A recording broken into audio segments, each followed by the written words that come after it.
Don Mealy Chevrolet right there in Claremont. If you go there, the general sales manager is a man named J.C. Harrelson.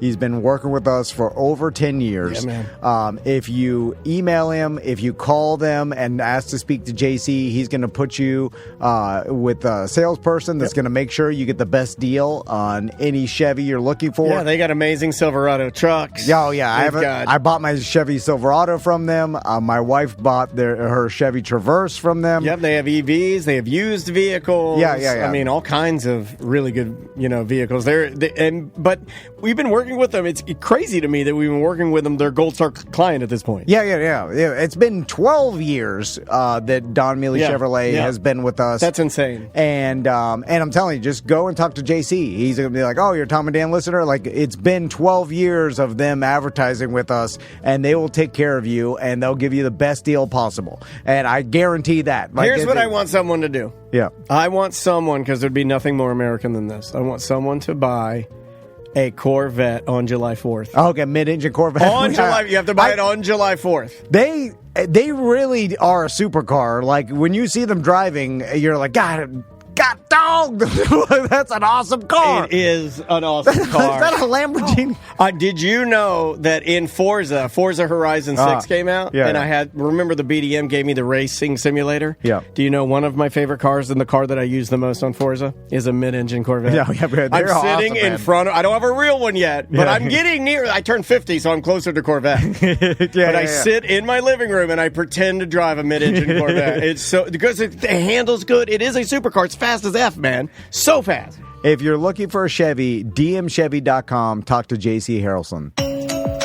Welcome to A Corporate Time with Tom and Dan. I'm Tom. I am Dan. We're live on Twitch and YouTube. Come on over and hang out. Just search for @TomandDan Live. Tons of new videos on there, including a brand new video of yours that is trending. I mean... What do you mean? Mine? Patio Tut. There is a Patio Tut video that everybody should check out. And I don't want this to be my legacy. You see, my sons, when I die, are going to go back and be like, let's see what Dad did. So you want a legacy a little bit more like our guest. Yes. Who does not bumble. Some would say that he's obsessed with perfection.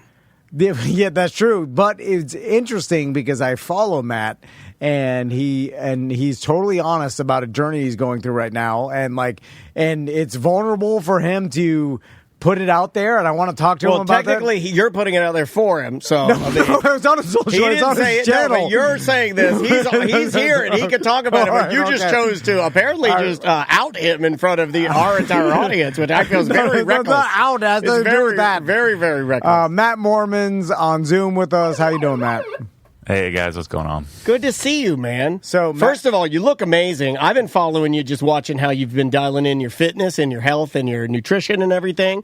Well done, man. You look great. Two positives. I've been accused of taking TRT, which you guys know I'm deathly afraid of needles, so that's not happening. It's not going to happen. And then I'm on Ozempic.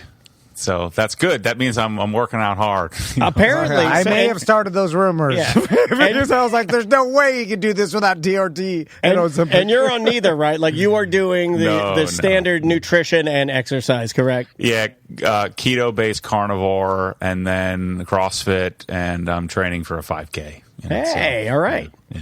Tom can give you some tips. This guy's already doing mini marathon. You don't have to train for a 5K, Matt. That's called exercise. I want to run like an 18. Why 18? It's impossible at your age. Oh my God. That's the kind of motivation he needs. I'm watching him blow the doors off of it now. He will become obsessed with that comment, and he will use that comment to, like Michael Jordan used to invent. You said this like yesterday. Michael Jordan used to take one thing that one guy would say in a newspaper, and then he would exaggerate it to not even be true, and use that as his hate fuel to hate him across the finish line. So Matt, let's talk about your recent posts and what you've been talking about, and even today, Matt was going to be in studio with us, and then he couldn't make it, and so let's get into it, Matt. I know we talked about it a little bit before, but let's talk about what you've been talking about recently. So my entire life is built around cars, and the better part of the last decade, I haven't been able to drive. So what happens is I get behind the wheel, and then I start to panic. My fear is that I'm going to pass out, because I have passed out, like at the doctor's office, and so I have basically obsessive compulsiveness around this fear, and it got to the point to where not only was I not driving, but I wouldn't go to like my kids' games. I was kind of getting that agoraphobic where I'm trapped. Daniel, you can relate to this. Oh, no, 100%. Everything you say, like, I have a variation of this that I live in. Yeah. So it's why I love your channel, is because I know I can go there and see what you're doing, and I know this world. Yes, I do. So I thought about, I'm going to sell my cars. I'm going to, just figure something else out, or maybe just keep a car. But my entire business in life is built around the garage and cars, and I really couldn't have it.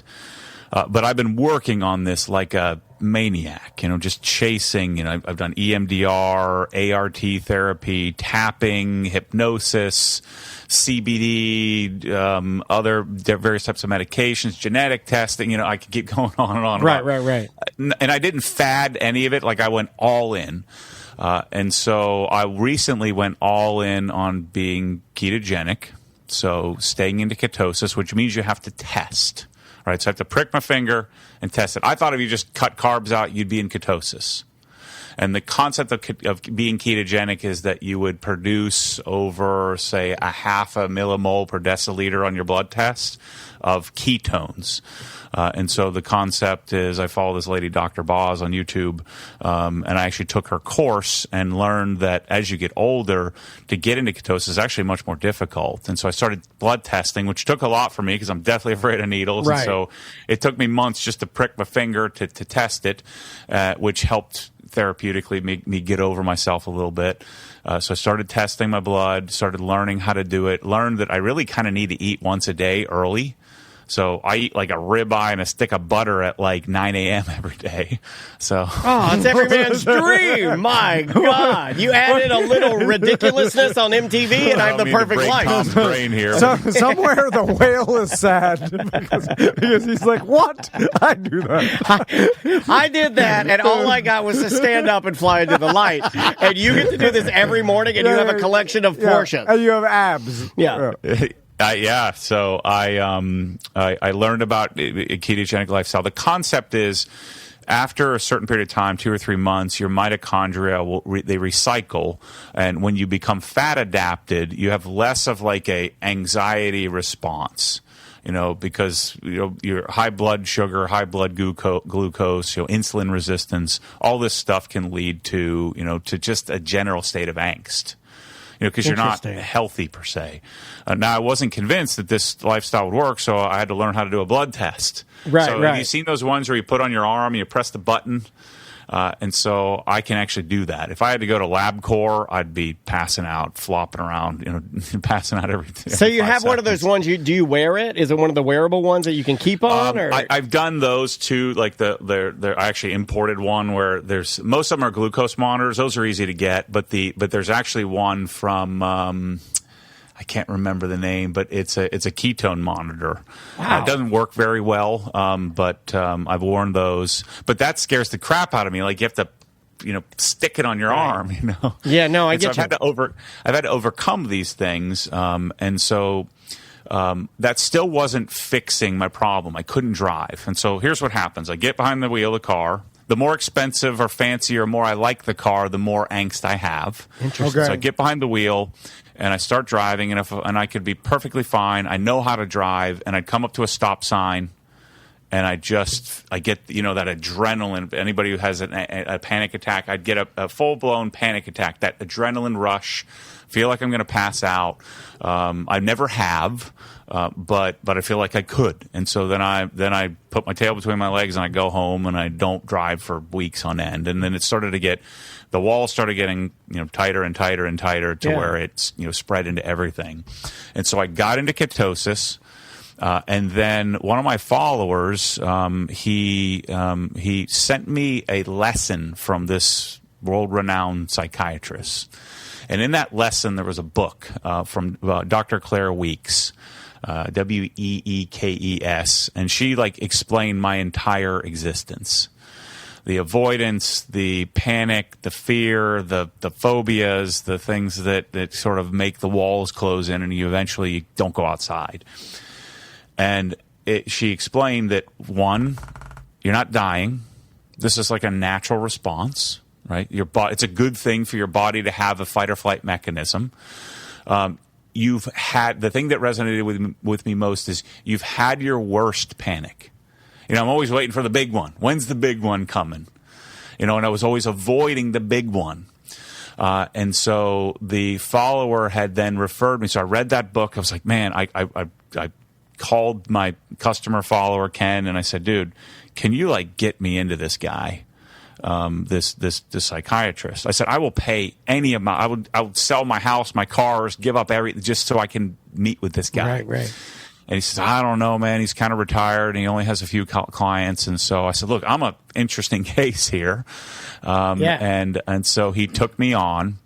And the biggest epiphany was, one, I'm not dying, and you've had your worst one already.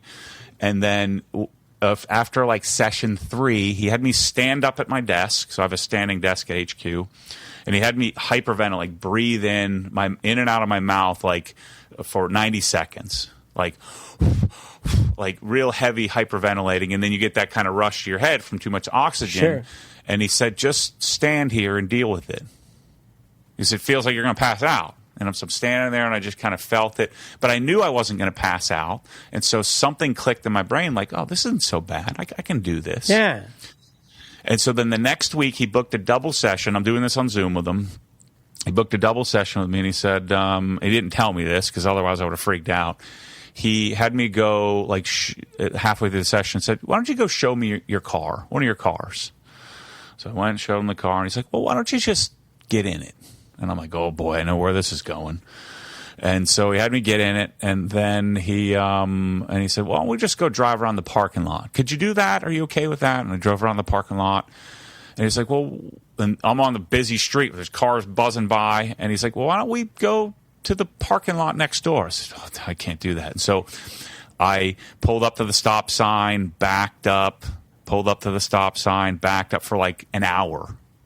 And then I finally went through the stop sign, made a right, and I kid you guys not, I went 100 yards to the next parking lot. And then something just clicked, in my brain. I'm like, holy crap, I think I could do this. Because I was doing it in mid-panic. I was just dealing with the panic. Right. And I have a Tesla, and the Tesla's just sitting in my driveway with full self-driving. And so then I went home with more confidence. I'm like, there was no traffic around my house. And so I started driving my Bronco, which is on 40-inch wheels and tires. Nice. So that I could drive over curbs and stuff. And then the next day, I felt super confident. I got in my Tesla. I set the gas station, which was 5 miles away, on FSD, and I just sat there, and I dealt with the panic. And then from there, I'm like, well, shoot, why don't I go to Publix, which was 7 miles away? Yeah. And it's hard to explain. This sounds ridiculous, but I hadn't driven 100 yards. And so then I'm just driving around all over the place. And then the next day I drove to HQ, which is 18 miles away. And then I just started driving every day to the office with primarily full self-driving, sure, where the car's driving me. But then I would do my best to drive a little more myself, but have FSD as a crutch. And then I said, screw it. I booked a trip to the mountains, and I frickin' drove 10 hours up to the mountains and unlocked my life. And so now I'm driving around all over the place. And the reason why I didn't drive down there today is some days I don't feel great, and I don't want to have a setback. I like that. Why ruin it if you're not feeling 100%? It's just like any other injury. And my daughter's got a knee injury right now, and she dances. And I've been telling her she wants to go full on. I'm like, it's okay to just give yourself a little bit of grace and heal up. It's okay. And that's hard for perfectionists, right? And so I want to win. I want to be the best. I want to go and then there's also an overwhelming, I don't want to inconvenience you guys. You invited me. I said I was coming. That's my word. I'm breaking my word. And so I've had to learn to let that go and just say, you know what? They'll be fine. I fully understood. I looked at Tom. I'm like, well, yeah. It's not even a blip. With me, it's not even on my spectrum of nothing. I'm like, yep, that's what we do. Now, that happens sometimes, man. I get it. I did take you down 2 business notches. But in my, I categorize everybody. But that's only because your workouts take his workouts down 3 notches, and he's mad. It's a pettiness inside of him. So, Matt, I'm curious because I think we don't talk about this enough, and I think it's because people not suffering from anxiety or any type of nobody name another Matt that's sharing it. Well, because it's also like a considered. I mean, this is stupid, but there's like a manliness thing, especially like in the workout community, whatever. It's like you're like, I can't tell anybody I'm afraid to drive. Like that's, I'm embarrassed of that. Like when did this start happening? And I think that can help a lot of people too, where just start recognizing the signs early enough, because you weren't always like this. Like, in fact, when we first met, you were driving around fine. You were, this didn't happen. So what was the first sign? I wasn't fine, but I could do it. I was white knuckling it. I hadn't figured out the root cause of the issue. So, it's been my whole life. I'm just my grandmother's this way, my mother's this way. I've got the no pun intended, but I got the female gene, from all the females in my family have a similar obsessiveness, which leads to, the ability to do things well. But there's an obsessiveness, but an attached angst and worry and panic around it.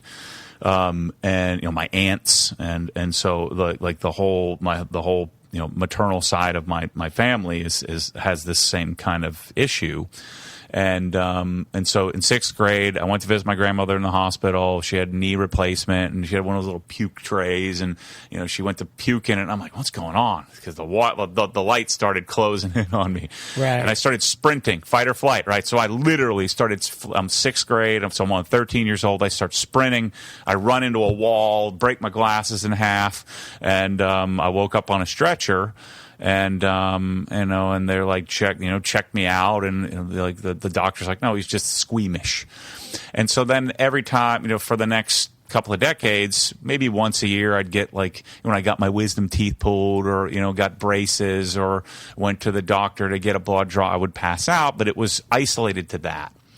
In 2014, I was the senior vice president, senior resident director. I had, was managing hundreds of millions of dollars for people at Merrill Lynch, and we had my wife had our second child. I passed out in the delivery room, which was nonsense. They made me go in the delivery room. Like, I don't want to be here, and then they saw it.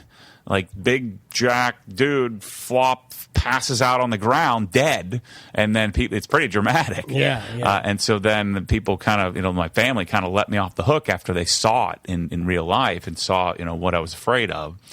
And so the next week, I went to the store with my son. I drove down I-4 to, I think it was over on Kirkman or something like that. So we were in Winter Park taking the family photos, and they dismissed me because they were doing the mother-baby photos. And so me and my son went to Toys R Us, and he's standing looking at the Ninja Turtle aisle. This is in 2014.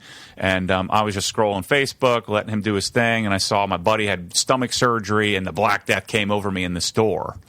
And that never happened. I didn't pass out, but I almost did. It never happened outside of a doctor's office, and something in my brain clicked.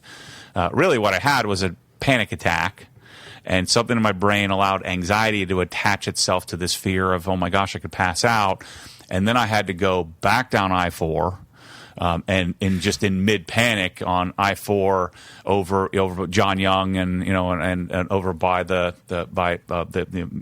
Mall Millennia. Yeah. And I had to get back to Winter Park, and it was just a white knuckling, just panic fest. And then I was in a panic, So I think that PTSD of that event made that passing out in the car such an issue. And so I got over it a little bit, but I just kind of white knuckled it from 2014 to 2019. I didn't really solve anything. They put me on Prozac. God, your knuckles must be white as hell. Yeah, he does. He has the Pete Davidson of knuckles. Yeah, that's a long time. They're as white as Declan Rice. There's a World Cup joke for you. They're Declan Rice knuckles. Sorry. So white. So they put me on Prozac. I gained like 50 pounds. I just kind of lost me. I changed physiologically. I just couldn't. I figured out a way to function again, but I wouldn't go to the doctor, didn't go to the dentist, just avoid, and I could kind of drive. And that's when I met you guys, maybe 2015 or something like that. Yeah. And so I could get there, I could drive my cars, but it was always like a avoidance event, avoid this, avoid that, just power through it. Did you feel like it was getting worse at the time, or the problem maybe getting bigger? Because for people that are dealing with it, so. Yeah. Just out of pure avoidance, I was able to just exist. 2019, I'm giving you my whole life story here, but 2019, my wife snuck attacked me and said, because I told her, just book me a dentist appointment. I got to get to the dentist. I haven't been there in 4 years.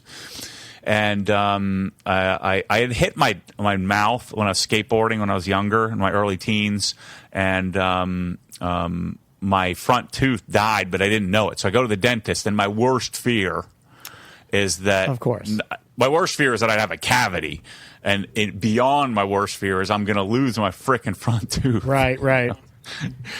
And I make a living on camera, and so I passed out in the car, and then I totally melted. Then I lost the ability to drive and eat and sleep and function. So that was my second round of like pure panic, don't know what to do. Yeah. So this time around, I'm like, screw it, I'm gonna figure out how to fix this. And so I got in with a really great psychiatrist. I did some genetic testing. I got in with a great psychologist, and learned a lot about myself. I hired a business coach, and just kind of tried to figure out my life. And but the one thing that I couldn't fix was the car. And then this past year, for some reason, the wall started closing in, getting tighter and tighter, and then I couldn't go to games, and I'd be panicking. Publix, couldn't go to dinner, and then that's when that follower of mine said, "Hey, I think I can help you. Let me send you these lessons." And it spoke to me, and then I can't explain it. This was only maybe 2 months ago. And so in the last 2 months, I freaking drove to North Carolina and back, and I drive to work every day. And yesterday, I just drove a non-Tesla to and from my building. Hey, all right. So the whole world is unlocked. And so now that I have my freedom back, I'm like CrossFit crazy, because I could only go to CrossFit if somebody took me. Right. And I'd have to ride with my wife, or if I went, I'd have to book and it's not like where you guys are downtown where you can Uber everywhere for $10. Right. If I'm Ubering, it's $100. Right. And I just budgeted that, and I hired I had a full-time driver, I had a part-time driver, and then I would just Uber everywhere. But you'd have to schedule it ahead, and every ride is $100. And so I budgeted $100,000 a year to drive me around. Not everybody Tom does that too. That. You do that. You've been using a lot of Lyft lately. He's been calling himself Castleberry Matt Mormon. He calls his brand his dumb. It was like having two employees. I had to have 2 extra employees, and I had to work twice as hard, which puts even more pressure on me to pay someone to drive me around. But even then, it's you have to schedule it. And so, it's just not convenient. To get my freedom back. It's not ideal. Do you when you? Okay, so let's talk about this new development where now you're driving a car with no safety net, really, with the full self-driving. Yep. My car, I've had full self-driving on both my Teslas. I love it, and it's funny because I was showing Tom in my car. What was 2 days ago? I was showing you that I've only really driven my car. Yeah, this is you crazy. were doing the math. It was 120 miles the entire time Daniel's had his car. Is the only time he's actually driven it himself. I've only driven that car 120 miles, and that's so 3,000 something percent. I'm 98%. I was 99. You can't hold on to that very long just because of math. But the only time I've driven my car is 30,000 times in the garage.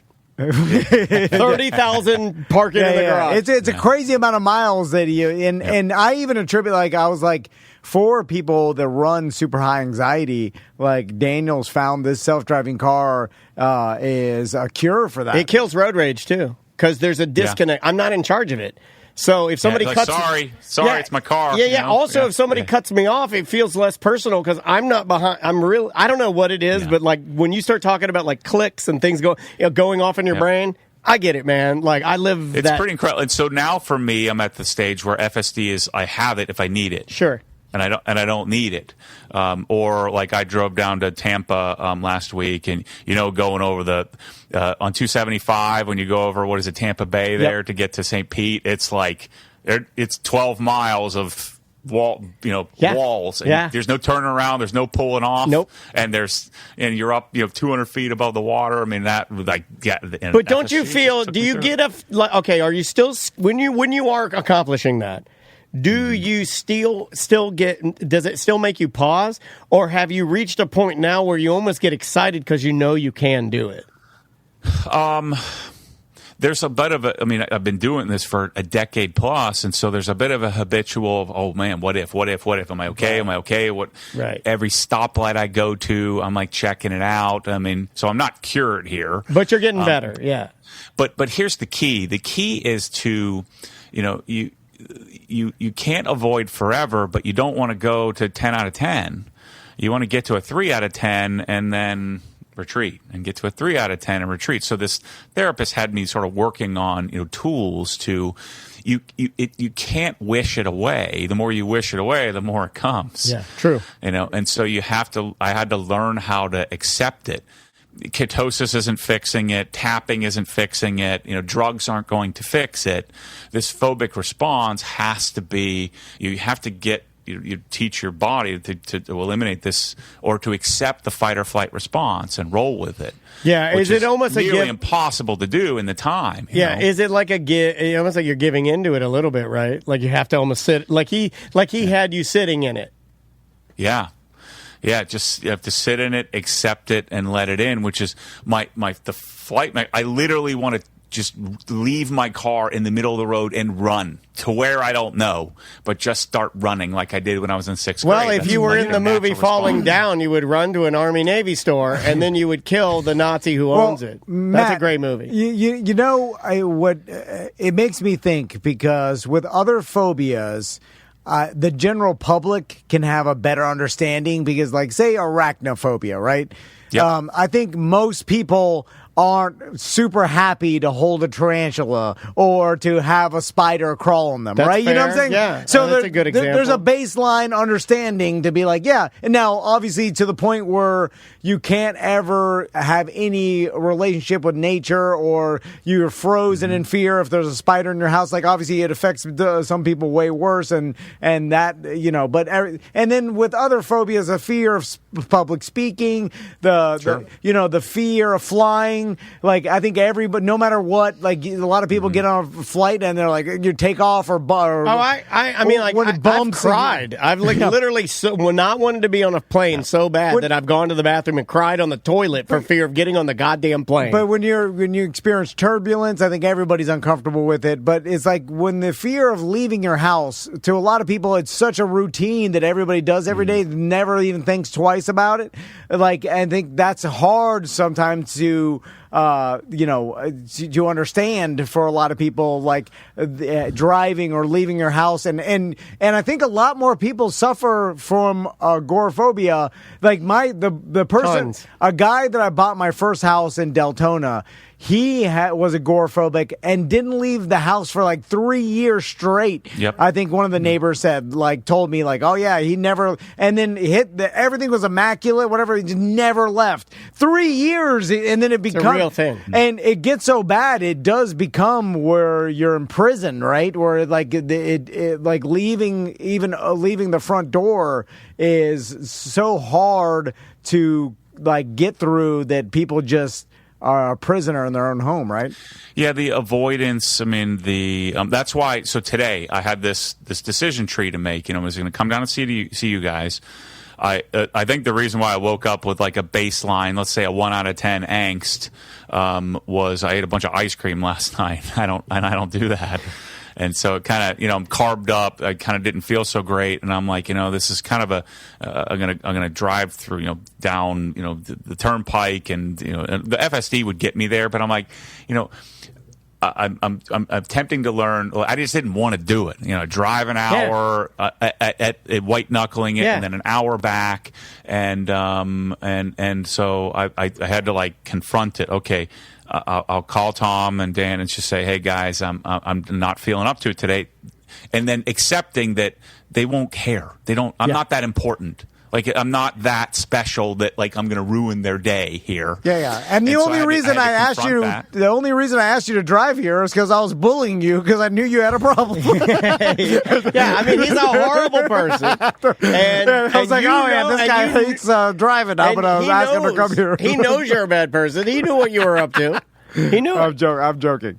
No, but it makes sense. So just confronting that, and then the avoidance is how agoraphobia starts to expand. And so I can't avoid, but I also don't want to go to an 8 out of 10. Because you go to 8 out of 10, it's going to make you avoid even more. So you want to figure out, I needed to figure out those things that would allow me to get to a 3 out of 10 so I could experience it, I could accept it, I could live with it, have some success that I made it through it. But if I went 10 out of 10 panic, I'm going to want to retreat and never do it again. And so that's where the phobia comes in. Avoid the spider. Okay, avoid hiking. All right, at least I can do that. No, I can't. I got to avoid cities because sometimes there's a spider, and then I got to avoid an airplane because what happens if a spider was on an airplane, and it just expands? Or what if there's a spider on the seat at my son's baseball game, and it just sort of expands? Yeah. And so you can't avoid, you have to go, but you don't want to go and go 10 out of 10. That's perfectly said. That makes a lot of sense. Can I put in this analogy? Like, if you're a recovering alcoholic, like you get to the point where you can go to Ruby Tuesdays every once in a while, or you can go to some place downtown, next to your house or whatever. But you don't want to go to spring break Panama City, Senior Frogs. Yeah. Well, you're not going to start with a beer fest, right? Like, if you're a recovering alcoholic, your first day out isn't to go to the Tom and Dan free beer fest. Or even just like, choice. Why get yourself into this environment like now? Well, it's called setting yourself up for success. And what sucks is, kind of like what Matt's saying, we have villainized him making the right decision for his brain and body, right? Like the decision to like, hey man, I'm carved up. I did something last night that made me feel less successful. And then this morning I'm going to go and do something else that I don't feel comfortable doing and just spiral. No, I'm going to reset. Taking my life back. Tom will understand. Dan will get it, and we're good. And most people, like you and I, are real bad about getting guilted it's hard into. To do. You have to do what's best for you, and I think it's a lesson that we should all kind of do that. Are you doing what the disease wants you to do, which is not go out? That's what I'm joking. No. I mean, obviously, this is a whole process that you've been going through, and it's difficult. And have you slipped? Let me ask you that. Because maybe people don't know that. Because do you feel like maybe you have tried to do one of those trips too soon and you had to white knuckle it a little bit and you're like, you know what? I don't like the taste of that. Yeah. I spent a lot of time on this. This is where the talk therapy comes in. I spent a lot of time to figure out, okay, what's the difference between avoidance and doing the right thing?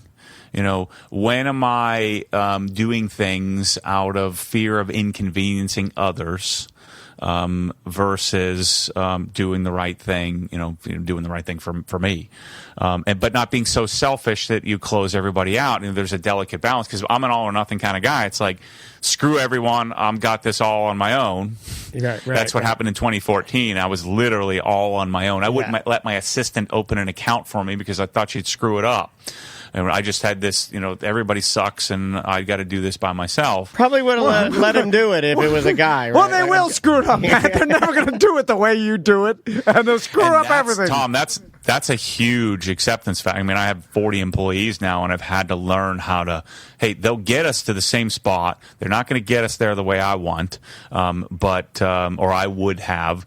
But if I don't know, then what do I care? But that's taken a long time to. Right. I mean, you and I, we've talked about that with you guys. I mean, you guys do everything because it's just sometimes it's easier to just do it yourself. Oh, it's faster. It certainly can be faster because we know the direction better than anybody. So yeah, I'd agree with you. It's not that other people aren't capable. It's just like you're asking them to do something that is the impossible. You're asking someone to, hey, be Matt Mormon and be obsessed. And they're like, I'm sorry, I can't do that because I'm not you. They're never going to do it as well as you do it. And it looks like the business is going well. And that's the good part, right, is that you are unlocking your cars again. And do you feel like my whole direction has changed with with driving? Like, because driving for a normal person, especially if you had a driver, wouldn't be that big of a deal. But like, I cannot stress this enough. This is my entire life. It's like my love. It's like what I love to do. I love to go drive on a back road. I love to wash the car. I love the whole thing. I built my entire life around it, and I couldn't have it. And so to get it back, like I was building a retail showroom up here, largely because I was, feel the dreams, build it, and they will come kind of thing. Yeah. And now that I'm not stuck here, I'm like, screw that. I'm not doing that. I shut that whole business down. Really? Yeah. I stopped the construction. I called the architects and said, look, I don't want to do this. I wanted to do it a year ago when we started this process, but I don't want to do it. So I've gotten immense clarity on my business direction and what I actually want out of life. Going back to something as simple as, hey guys, I can't make it today. Same thing in business. I don't need to be everything to everybody. Why don't I just do what I want to do, what makes sense, do what I'm best at. We too have had a year of clarity, and we're failing. It is clear. It has never been more crystal. Crystal, what do they say? Going clear. It is clear to me that we are failing. Well, that's the only thing we could have done. No, success was outside of what we were supposed to do. Never able to achieve that. When you can never achieve success, is it ever on the table? Some would say no. But that's interesting to say, Matt, because I too have thought about that before, where we look at the direction of what you want your small business to be, right? We talked to Jesse Wolf about this sometimes too. And when you start a small business, like in your mind, and I think this is the way for a lot of people, and me too, where it's like success. Wait a minute, which me too is it? You got to check, right? Success. Because this guy likes to grab. Success means making the most amount of money, right? But I'm thinking like a big corporation or whatever. Like that's a big corporation's, the goal, right? But then so I'm like, making the most amount of money. So what do I got to do? That's okay. This you do this that. So then you start doing those things, and you're like, most amount of money, whatever. And then all of a sudden you're like, wait a minute. I'm now doing what I kind of don't want to do. Like, I'm doing a lot of things I don't want to do. And you're like, why? I'm doing it to myself. You know what I'm saying? Like, why am I doing That's things? The hardest part, right? Yeah, why aren't I doing things that I want to do and make this the business that fits me the best? Or me and Daniel, obviously. What is it? Hi, I'm Daniel. Or even your darn customer, your followers, your customers, your audience, I was operating in a mode of under scarcity and survival. Okay, I need to do more, because if I don't do more, then I'm going to fail. And by doing more, I kind of abandon some of the things that I'm best at. So for example, I started a home theater business, which is a good sister business. But then I'd have less time to talk about the garage flooring and lighting and cabinets and develop products. Right. And then I started a destination OG, the house up in the mountains. I started that. And then I was starting to go into international distribution. And one day, I realized through this process of figuring myself out, I don't like traveling. Like, I have the coolest stuff. Why wouldn't I want to stay home and play with my cool stuff?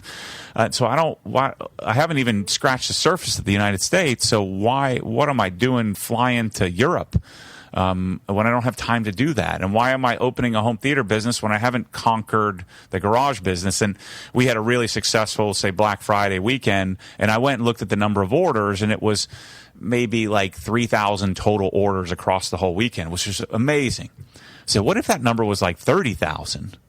In the grand scheme of big business, 30,000 orders would be peanuts, right? Yeah. And so what if I just focused in and went from 3,000 to 6,000 orders? I mean, what's enough? Would that be enough? And so I started to realize, well, I don't need to open retail showrooms and go to Australia and do things that I don't want to do and I'm not best at doing, just operating out of that scarcity. I need more. I think you can actually get more by slowing down. You speed up by slowing down and maintaining focus.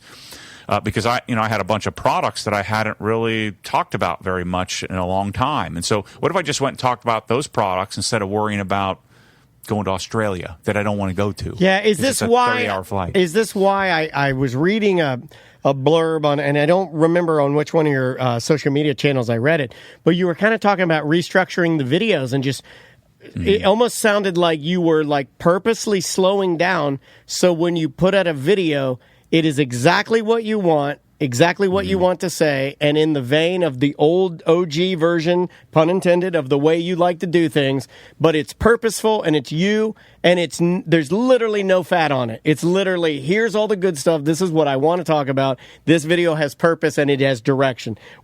Is that where that kind of came from? Yeah, so the Obsessed Garage channel is always so afraid. I've got to find as many people as possible. Right. So I've got to do all kinds of different stuff.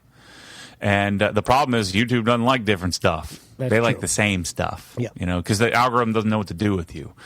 And so the epiphany was, well, what if Obsessed Garage channel was just garages? And then if it was just garages, what if I developed a team of personalities where I didn't have to be in every single video, every single second of every single day? And what if we said what people needed to hear, not what I wanted to say? What if? Yeah. It would probably do way better. And then what if I love being me and doing me. And so we started my own personal Matt Moorman channel where I can talk about this kind of stuff. Right. And wash a car and do home theater and do all the other crap that I want to do. And I don't give a crap if anybody watches that. Yeah, it's just for you. Yeah, and so that was the big epiphany, and so then this is the sort of the what driving allowed me to do was to start to see clearly the garage is what I'm best at doing, and so Obsessed Garage is building like the coolest garages in America, and we're going to go do those, shoot 6 or 8 videos for every garage we do. That takes care of the content all year, and I don't have to do much. Yeah, well, you can put that time back into you. Watch it. Yeah, and maybe and next thing you know, you'll be conquering more of your fears. Gives you more time, it unlocks more time, right, to do that. Well, another fear was that part of the reason why I didn't want to go do these garages is because I had to do it. Right. And so me and Mike and maybe one other person would go and spend 12 days and build somebody's garage, just so we could get the video footage. Shoot, there was one point where I lived in an RV for 2 months when I was building Adam LZ's house. I remember that, yeah. And I'm like carrying out the toilets and I'm the freaking CEO of this thing, and I'm doing half the work. Right. And I hated it. And I realized, well, why don't I just build a team where I can be like, you think Chip and Joanna Gaines are like really doing the whole demo? No. What? Yeah. Well, Absolutely not. They say he shows up. He's got his sledgehammer. He'll knock a little bit. He'll make a couple of Southern charm jokes because he's a good-looking man. She is too. She'll make a couple things. She'll design it and everything. But then everybody else gets there. They do all the work. And then they sit back and collect that Magnolia check. Because I learned this lesson, you break, and then you can't drive. And so for me, you remember Chip Foose and Overhauling? Daniel? I love Chip Foose. I still watch him occasionally he'll put out a video or something. I still follow him. So Chip, he couldn't build the whole car. He needed his team. And then they developed this whole personality net, people that helped build the car, and, Chris Jacobs and, and they developed several female personalities, and then all the guys who built the cars, and, Chip would pick a signature thing to do. And so I was always so afraid to do this kind of thing because, what if I'm not digging the ditch as fast as everybody else is digging, then everybody's going to find me out. Right. When what I didn't realize is that kind of dilutes the brand a little bit, because then the owner of the house doesn't look at us the same, because if the owner of the house who's hiring me, my company to do, or my brand to do the project, if I'm, carrying the toilets out, the old toilets, then it kind of demeans the whole thing. And so we need the team. Everybody has a role. The other lesson I learned is if I'm trying to run the company while doing all the work, it's not tenable. It's not manageable. Yeah. And that's why I couldn't function, couldn't live, couldn't drive, couldn't do anything. So all these things are connected. Yeah, totally. Diet, supplementation, workout, weight, risk, financial risk, and then an understanding of what a phobic response is, putting these parts and pieces together. Tom's on Winstraw, and it's giving him. Tom's on Winstraw, and it's giving him ED, and he doesn't like talking about it. And I'm Aaron. Hold on, I'm done. Expose. I'll do my alarm. They got pills for that. Dan's expose. This guy's on real. There's a pill for everything. He's on South Korean Winstraw, and it's giving him ED and diarrhea. And diarrhea. Matt, I think your final test to graduate agoraphobia would be you come here and you drive my truck from like 5 miles. It will be easier for him to drive. Yeah, but because remember, the equation is more expensive, cooler car, he gets more anxiety. Your truck, his truck smells like breast milk inside of it. Smells like rotten breast milk inside of it. Disgusting. I've got a Jersey Mike's bag that's been in there so long that it no longer smells. That means whatever is inside of it, whatever is inside of it went through its whole cycle, and now has ceased to smell anymore. It's a time capsule at this point. I mean, that thing was that's a 2017. So I guess that wouldn't give you any sort of pause because he might be grossed out. It's driving your super nice Porsches that it gives you the most anxiety, right? Yeah, that's the final frontier. You know what also is unlocked? I bought a bunch of Hondas, a bunch of my old, what I loved back when I was You had one in my delivered 20s. yesterday, right? I saw that. Yeah. Dude, what kind of Honda? No, 99 Civic. He's snatching up all the 99 Civic. No, all the Forza cars. I'm with you, man. This is what I do in the Forza video game. If you have the time, check it out. I've been driving around in Japan, buying up all these cars that I couldn't afford when I was a little kid that are the sleeper Japanese tuner cars. Oh, yeah. You got a Lancer? Oh, I bet you like a Lancer. Yeah, he's a STI. I have a Lancer Evo 8. You got to have an STI. A Honda S2000. I haven't gotten an STI yet. 99 Civic. Yes. 96 Integra. You got an S2000? That's one of my. That's an S2000 is a legitimate. What do they call those? There's a term for a roadster. It's a legitimate roadster. Correct. Yeah. And not a lot of legitimate. Yeah. That is a real roadster. My dad loved roadsters, and we wanted an S2000 to trick out so bad. Yeah, I love the fact that you're getting into this. It's because now I'm geeking out because I'm like, what is he going to do? How many total cars do you have now, Matt? And you keep them all in one giant garage? So I went a little manic here, right? I drove down the street. Right. The day after I drove to the gas station, right? So that was like day 4 of driving. I bought 4 cars.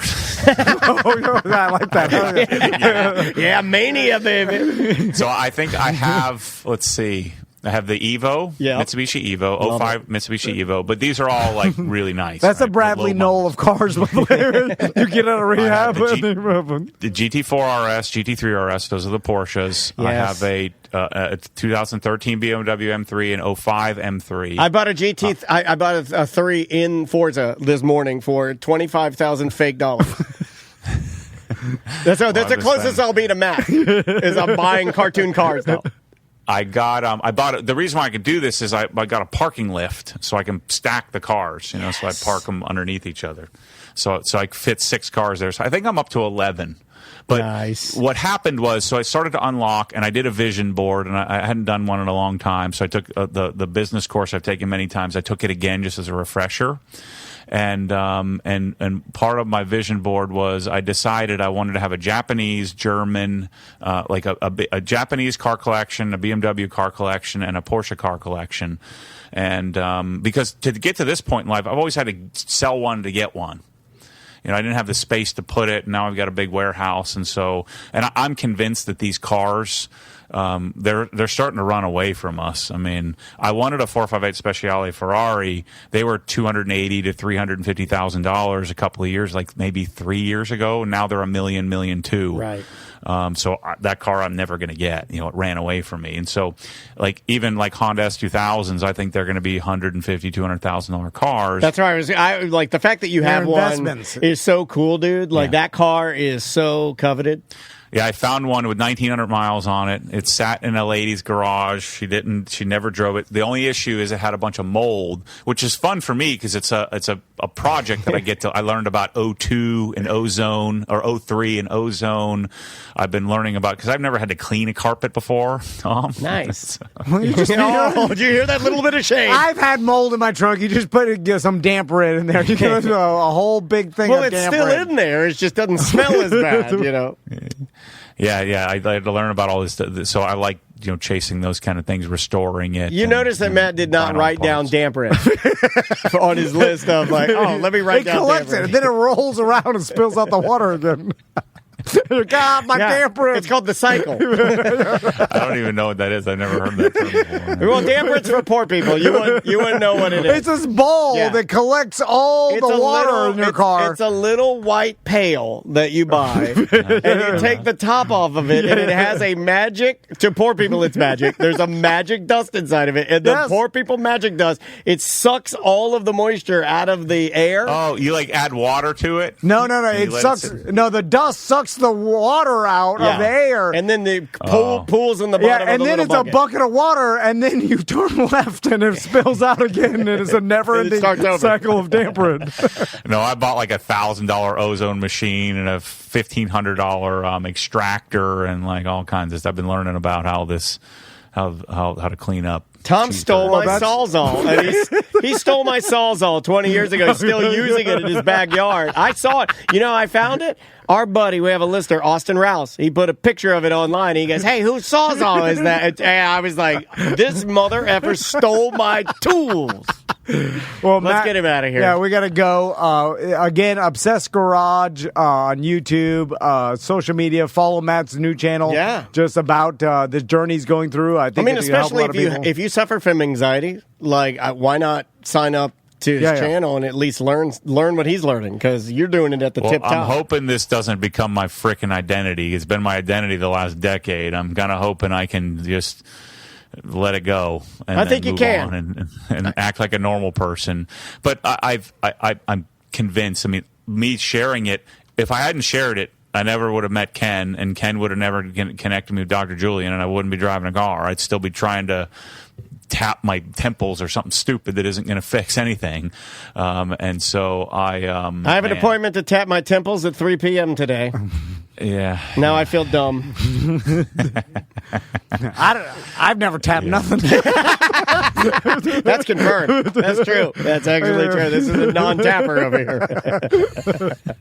here. Matt, thank you so much for taking the time on Zoom today. Your equipment is top notch. You could literally, there's no reason to ever come in here. Yeah, you should definitely not drive, because you have a great studio. You're good. Yeah. Sound like you're here. Yeah, it sounds better than ours. It's better than our mic. This is the $8,000 mic you're talking to. That's good. That's the ozone. Matt, we appreciate it, man. We'll talk to you again Always soon. Appreciate you guys. Always have a blast. See you, man. Take care. That is Matt Moorman live from the Obsessed Garage HQ. I'm so glad to hear he's driving. Yep. That's huge. We will be right back with Bart Merrick and Crystal Van. Welcome to Corporate Time with Tom and Dan. I'm Tom. I am Dan, getting closer to 50, still having a 24-hour heart attack.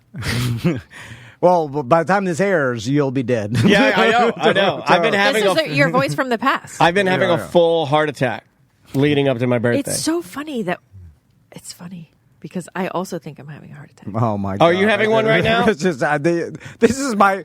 For those Let me of ask you a question. Does your neck feel tight? No, I told them already. I told them. This guy doesn't like good radio. He doesn't like good radio. No, I tell him, I'm like, my wife's crazy just like you. God, I'm like a pulse. And I want to text you. I want to be like, you're not crazy. He's crazy. Yeah, tell me about your neck. We're both dying of something. Yeah, do you want to tell? Do you want to? Would this help you? Yeah, well, maybe not, but I have I feel my pulse on my left side, and there's like a pressure. It's pressure. And so I went to the doctor yesterday. I explained everything. Of course, I'm nervous when I'm in there, so she took my blood pressure, and it was really high, and I was like, oh, my God! Yeah, that's it. God. That's it. You got it. You got the neck pressure. But you know what bothers me is that I explain everything to her, and then she goes like this. I don't like a hum. Let me look this up on ChatGPT. Yeah, she's like, I don't know. And I'm like, you don't know? Yeah, what do you mean you don't know? I got pressure in my neck. Is it my carotid? Yeah. No. I don't even know what a carotid is. I don't even know. It's my artery. Am I about to have a stroke or a heart attack? Yeah. I'm afraid. When did you first notice the... It's been like 2.5 weeks. Okay. Yeah. All right. Mine too. We got a scan for that. 159. Now, I'm nervous talking about it right now. Would you feel better knowing that we talked to our friend Colette and we've talked to our friend Amy LaCourse, both mental health professionals, and they both have outlined how the summertime for all humans is just a more turbulent time, especially for moms. It really is. It is. It's it's hotter and you're crazier. They said that it heats up the crazy in your brain, and you get manic. Now, you not having a hot, crazy brain like me and Crystal, would you agree that both of us have been heated up? I think we've been heated up a little bit. I've been a little hotter than normal. What did I do to deserve this? What, double crazy? I don't know. Yeah. Something bad, though. Real bad. I mean, real bad. When at least I got AI to talk to. Hey, I've been talking to AI about this, too. I'll type in, like, what does this mean? And it's like, it reassures me. Can I ask you a question? There's nothing. Why don't you believe it? No. Because it doesn't know me. Are you using ChatGPT or are you using Claude? I'm not using Claude. That scares me. Okay, I've been using Claude. Same thing. Claude scares me. And Claude has been... Claude did something yesterday that I want you to... I feel like I could almost sue. Tell me. Anthropic is I think the company that provides us with Claude. Okay. So I was asking Claude again about my heart palpitations, my mini heart attacks that I've been having. And Claude drew a line in the sand and said, we're done here. And Claude said, I could pull it up, too. It said... too crazy for Claude. Too crazy. That's my shirt. Oh, my God, that's really good. I am too crazy. It said, Claude AI from Anthropic said on my screen, I was taking a dump, and I look at my phone, and because I do this in the morning, I'm spiraling, and Claude says, it ends today. Daniel, the spiral of anxiety ends today. You do not have... anything going on with your heart. Good put for Claude, your phone Daniel. It said, put your phone down. Oh, killed itself. Because without you... I killed Claude. And you know what? It kind of... I will say that as a guy that if you think either of you, I'm only talking to Crystal really, have ever asked AI anything that would make you feel embarrassed, multiply it times 1,000 for Daniel, me. And that's the first time AI has ever told me to put the phone down and it worked. How does Andrea live with you if you exhausted a robot? Your robot said, I've had enough of this. She's not forced to connect like the robot. Okay. She disconnects earlier. Trust me. Is that right? She's more robotic than Claude? No, she just knows me, and she knows when to disconnect her wrap. Because, she knows when to stop. Yeah, because if I'm going to drag the family down, she just disconnects her and Maisie and Dansby, and off they go to La La Land having fun. And Escape pod. Yeah. Darth Vader. There he goes. Is to live another day. Me? Oh, and Daniel's looking through the portal. Yeah. But I'm glad they're gone. That's the difference. I'm like, oh, thank God. Sweet relief. I was like, thank God they're gone. Only me and Claude. That's how dysfunctional it is. And Claude's out. He's not even talking to me. You know what's funny is he would talk about other things. If I tried later in the day to bring it up, and it was like, we're not doing this. Like, it is flagged. It has flagged my heart problem. That's good, man. I think it is good. No, I'm not saying this to He's not going to participate anymore. I will give you my credentials for Claude if you would like to try it. No, I don't like Claude. It's good. And it worked. I don't like that it has a name. I don't like it. That it has a name. Okay, I can understand that. And it's a male name. Not that matters to me, but sometimes I think my chatty is a girl. You know? Do you call her Chatty? Yeah. Oh, yeah. You're developing a relationship with her. What if your wife went gay for her AI bot? No, I don't like it when it tells me all kinds of wrong things. I don't really trust anything it says. No, yeah. It's too logical. So you're like me. I already know. So you're like me. He's all in. He trusts everything. He's It's giving me wrong. Sometimes it tells me the same, like in the same conversation, it contradicts itself. And I'm like, I don't know about this. Yeah. That's like any human. Yeah, I know. But that's weird. But it's a little bit better. All right. Let's stop talking about this craziness. You guys are both fine, and you'll outlive me for sure. Give me the number of your cardiologist. I will. He's a muscly, Middle Eastern looking guy. Is his name Akram? I don't remember his first name. You know, I just go where my wife points me, but he's a beautiful guy. This guy's he's a muscle man. You guys would be shocked about the symptoms I have that I completely ignore. Oh, no. When he tells me stuff sometimes, and I'm like, what the hell? He's like, one half of my body went numb for 2 hours. I'm like, what? It's all blood. Oh, my God. He did say that one time. Lumpy blood. Lumpy black blood. That's the worst, because the black blood's been sitting around for a while. GI. Yeah, it's been sitting around for a while. So let's talk about Far Side. So when did this happen? About You're talking about the cartoon with the cows. No. Never funny, by the way. You didn't like, what was that guy, Gary Larson? Was that the name of the... My memory is working again since I'm not pickled in Coors Lights. I think it was Gary Larson was the artist behind Far Side. I'm talking about the hip-hop band or group. Far Side that my wife went down. She took the train down. Legendary boom bap that sounded East Coast but was West Coast. Far Side. Like Far Side, they were a LA band, right? Uh-huh. So, but they sounded like a Tribe Called Quest or something you'd get on the East. Yeah, they were. I love them. They're my favorite. Let's play. What's the most popular Far Side song? Passing Me By is probably the most popular. Let's see. That's the one people would recognize. Let's see if I got it in my search. I don't know. I have not. I had not been excited about a show like I was about that. I was so excited about it. So fueled purely by nostalgia? Like did it put you in a place? I'd never seen them before, and I started listening to them when I was like 14. So it was the first time you took the train down to Miami. You know, the train could have been a great experience if I wasn't riding backwards. I wish they had the seats that like the back would just, when the train reversed, the seat would just go like this. So you could all be going forward. But I rode backwards and I was sick the whole time. Oh, okay, motion sick. The whole time. Okay, I got you. I was trying to close my eyes and pretend like I was envisioning the windows going this way. Yeah. And then I'd open my eyes and I'm like, disoriented. I was sick the whole time. That's interesting. I have ridden the train and you go one way and one way the other way, and I didn't even notice. So I'm sorry. Motion sickness is the worst.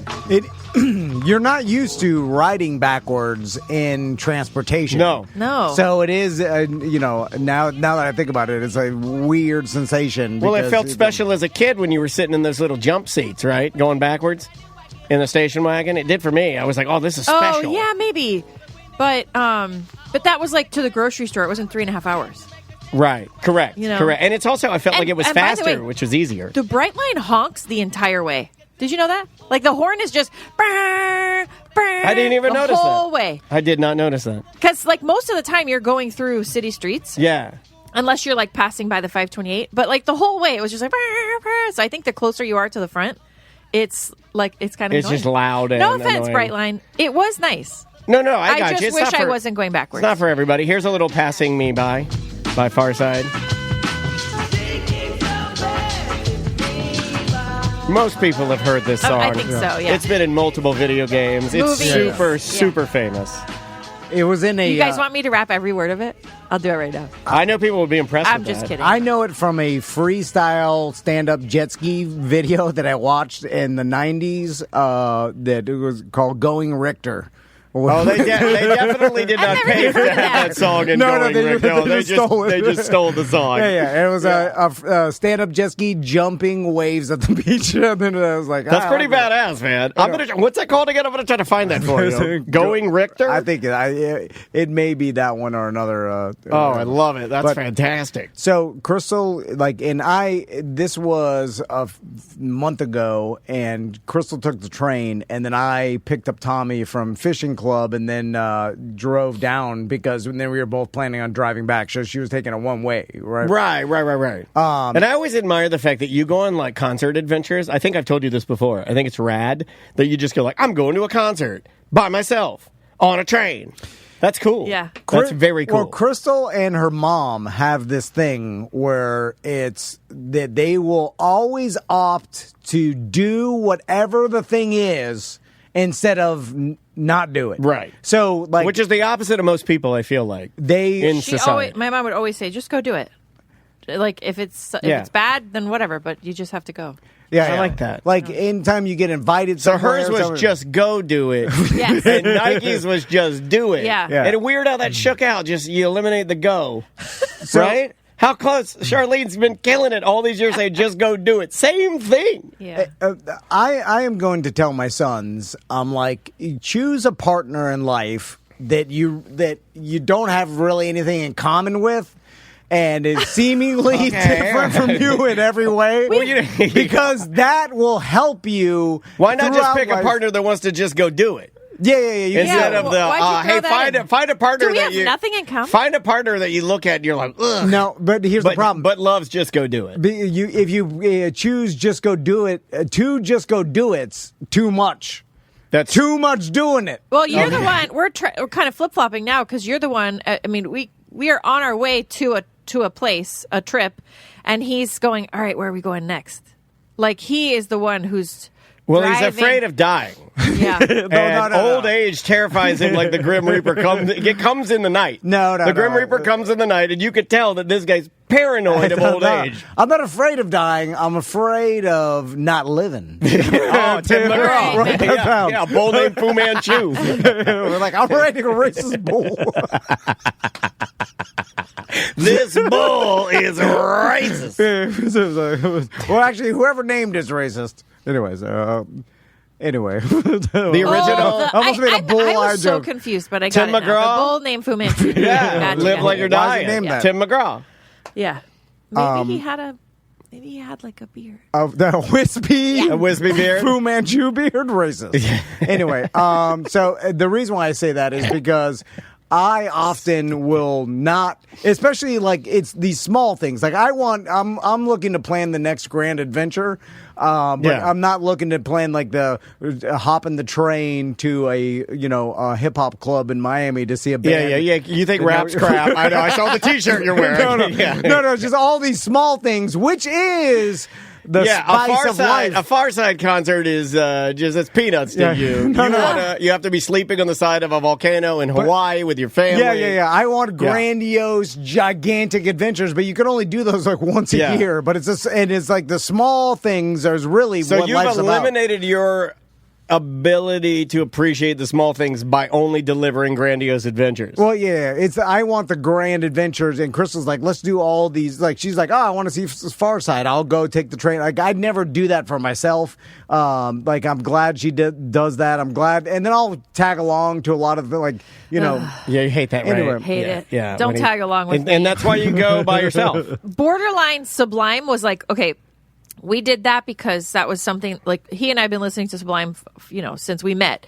And, he died. The son is now the singer. He's at Red Rocks. So we're like, okay, this is it. It's a big deal. I made, the plans for us to go do that.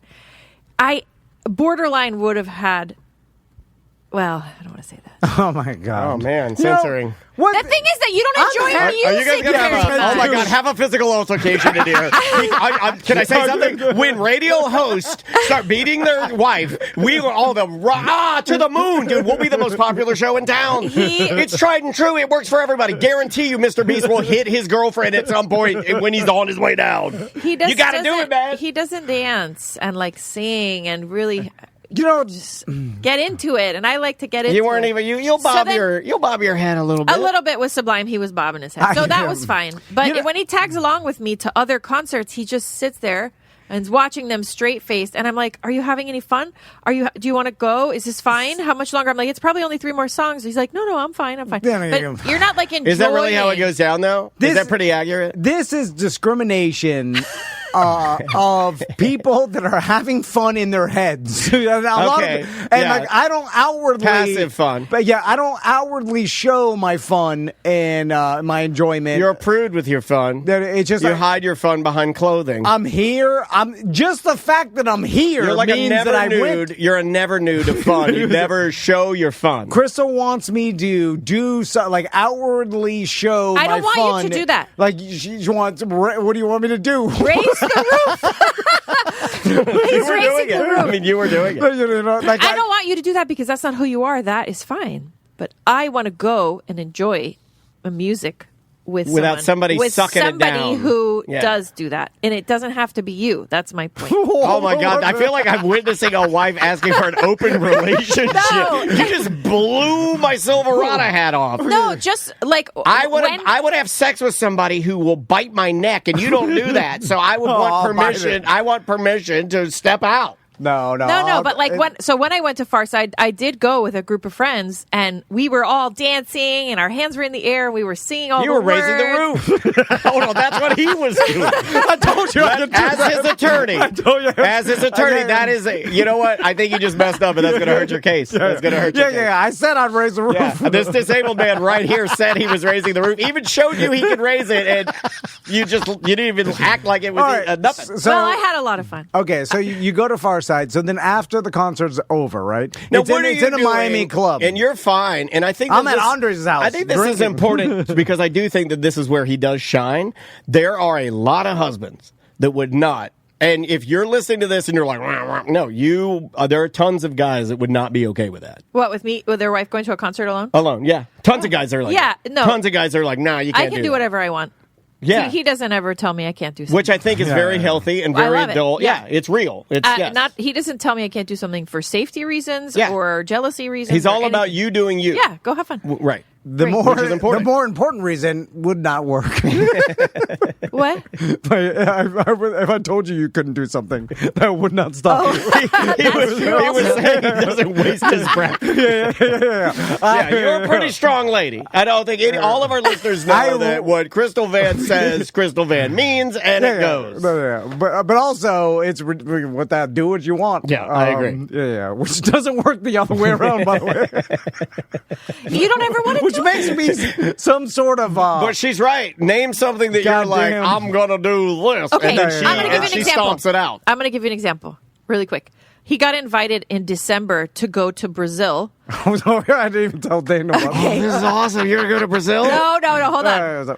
He got invited to go to Brazil to go peacock bass fishing. Because apparently they have like big peacock bass there. It's even more. So even more than we I have was here. like, okay, that sounds fun. That's a boys' trip. You're gonna go. They were gonna like live on a boat and go on like what the Amazon This River. is what Andrea's dad does: is big game boys trip fishing. Oh, dude, I thought it was wanting to do. It sounded so fun, but then I found out that it was 10 days.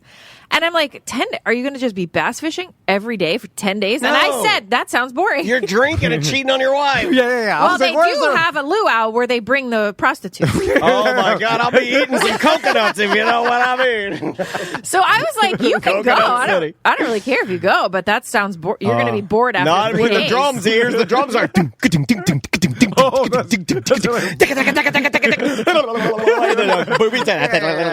can't even handle it. Oh, my God. This guy, Coconut City, baby. You'll be going crazy. No, but it's not that. It's stuck in some houseboat in the Brazilian rainforest. Mosquito crazy. Well, that's because it'd be Andres heading this up, right? Yeah. And he's already messed that up with the club when he lied out a rock and roll club. He ruined it for everybody with the rock and roll club. Yeah. His wife will never let. No, I mean, she'd call the place, I'm sure, make sure there's no Brazilian prostitutes. She'd call a bomb threat. Everybody go running out. Which, if I was the place, I'd just say, no Brazilian prostitutes here, which is a lie for sure. Anyway, all right. So back to Farside. So after the Farside concert, the gentlemen, what are their names? I don't know. The Slim Kid. Fat Lip. And Fat Lip, they were doing autograph signing, like some merch and stuff. They're doing what you do. They're like, hey, you want a picture? Let's get a photo. Yeah. And they're doing autograph. And then my friends were telling Crystal, like, they were like, go get him to sign your T-shirt. And I was like, what? Oh, God. So I just ran over there. And then, excuse me, Mr. Lip. Well, the person who signed my shirt was the DJ. Like, it wasn't one What's of them. What's his DJ name? I don't know. Oh. Yeah. He wasn't part of the original group. Booty Brown is not in the group anymore. So this was a DJ, and he signed my shirt. Booty Brown? Yeah. But then the other guy from actual Far Side, you said that you noticed something. Oh, I took a picture with him. So Andres forced me to take a picture with this guy. And you saw his that diabetes thing on his arm. No, it's off-putting. It's off-putting when you go to take a photo with James Hetfield of Metallica, and he puts his arm around you, and you see that monitor for diabetes. Oh, like a little tap. The 24-hour. Yeah, and I'm like, you're like, damn diabetes, leave him alone. That's James Hetfield. It's God. It reminds you. You're like, I'm gonna die.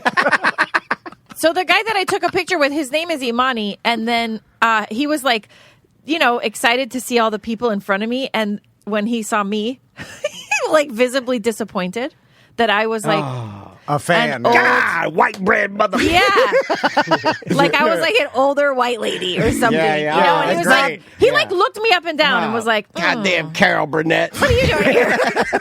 Yeah, I felt so bad. And even in the picture, like Kathy if you look Bates at it, looking white ass. He looked like so disappointed to take a picture with me. And I was like, oh man, I didn't even want to take a picture. I didn't want to do that and stand in a line and take a picture. But Anders was like, go do it. And then when it he got up let there, me down. So this brings me to and a he point. looked like he was smoking crack, like right before the show. Too. He was he was kicking his leg way up, like real high in the air. Kick. That's called a crack kick. So that was going to be a form of therapy for me with my hips. They were like, well, kicking the legs up? No, last resort is you can smoke some crack because it makes you kick real high. So no. So I wanted to ask about this because, I've never felt this before. I'm crying laughing, by the way. Where are people internally disappointed sometimes about who their fans are? Like when pedophile Chris showed up at Johnny's other side, and I'm like, get out of here, man! Oh, Jesus, right? Okay, well, we even have that. Not our listeners. They come up. They're all fine because they're normal people. Yeah. There are maybe 5 people that you walk up on me, and I'm like, So. Wait, where are you trying to show? Oh, there he is. Okay, wait. Okay, we're playing a. Oh, that's a crack kick I've ever seen. Yeah. What did that happen? I don't know, but he was doing it all night. He kept kicking his leg up. You feel so good on the crack, you got to kick it out. Kicking all over the place, and then I'm like forced to stand in line and take a picture with him, and he literally was like, man, I was so disappointed that it was me. I'm sorry. Because you don't want the middle-aged white women. Can I tell you something? Well, in your brain, it's not cool. It's not it's not. I know. Are middle-aged white women the least cool group? They ruin a lot of stuff too. Who's cooler group? Right? Middle-aged white women or old Chinese men? No, I'm on X a lot, and who's cooler? If you're on X, middle-aged white women are ruining everything. By being Karens? Yeah. Oh, yeah. I got a touch of that. I got I know. I got a little touch of that in me. But I had more fun at that concert than anybody there. I had the most fun of anybody there, visibly. I love that. I was That's good. So excited, and I had such a good Would time. it have been ruined or diminished a touch if Tom had been there and then, they're doing Ya Mama jokes. They started with you. Okay, well, let's say they were, and then he's like, "Oh, come on, no," and you're like, "Oh, they only have 3 more songs." I don't complain. I stand there. No, you do through your look, though. I've seen this before. You do it with me. It's an energy complaint. It doesn't even have to be audio. We he live would off never actually complain because we've got Tom and I will talk, and the only arguments we ever get into are that I can feel vibes, and he thinks vibes are they might as well be magic. Well, that's what vibes are, right? So we do get that thing. I swear to God, I think that's our only where we ever are adamantly on opposite ends of the spectrum is vibes. He's not a vibes guy, and you are like me, and I'm like you. Where if I'm somewhere and he's with me, and I'm a neutral, I'm kind of taking it in or whatever. He puts off vibes that will start. And they're getting on me, and then I'm and then I will turn to you and be like, "You all right, buddy?" I do it in here sometimes. You good? But that makes it worse. It does, and I never ask if he's all right. You're right. The vibes get way worse. You're right. You're right. What are you talking about? Oh yeah, my vibe machine. goes crazy. You do. And then it starts pure vibes. Well, how the hell do you feel that? I never felt anybody's vibes ever. You're not very perceptive. Well, I think maybe... And I have no idea. I don't like psychoanalyzing anybody, and he hates that anyway. But I would imagine you probably somewhere along the line you turned your vibes off because you were getting some pretty severely sad vibes about things that were happening. That would be what I would say. Turn the vibes off. Why? Why have them going? Because I'm dealing with some stuff now that they're unpacking with me. What's it like to be an only child and have your two best friends die? Right? That's kind of what I'm going through. Maybe it would make me not trust any other friendship I have. Right?